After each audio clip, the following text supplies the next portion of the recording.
deliver papunta sa bahay nila Pangulong Bongbong Marcos at Speaker Martin Romualdez na kailangan ko makapag-deliver ng 2 billion pesos kada buwan. Papalabasin ng administrasyon na ako ay isang terorista sa loob at labas ng Pilipinas.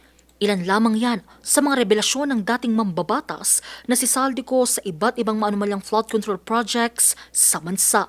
Ito'y matapos siyang ituro bilang isa sa mga nasa likod ng pinakamalaking korupsyon sa kasaysayan ng bansa.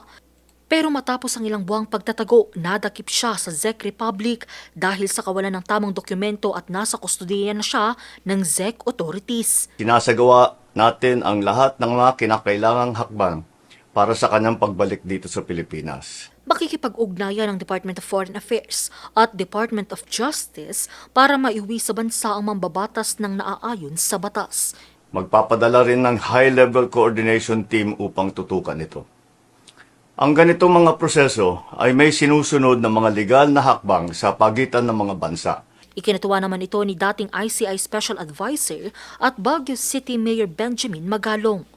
Sana makabalik na siya agad at makapagtistigo siya. At sabihin niya lahat. Sabihin niya lahat. Kung ano yung mga binanggit niya nung nagpa-video siya, dapat banggitin niya at sabihin pa niya, kulang pa nga yun eh. Kanselado na ang Philippine passport nito at itinuturing na siyang pugante ng Sandigang Bayan. Ang ilang mambabatas rin ay umaasang maiuwi sa lalong madaling panahon siko para managot nito.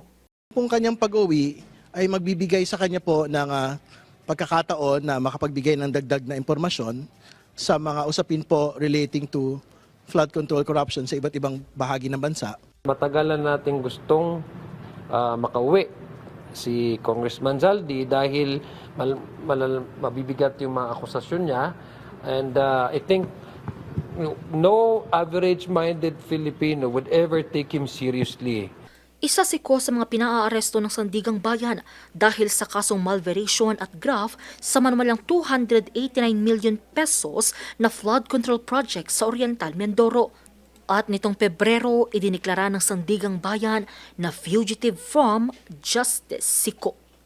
Angel Arquero, RNG News.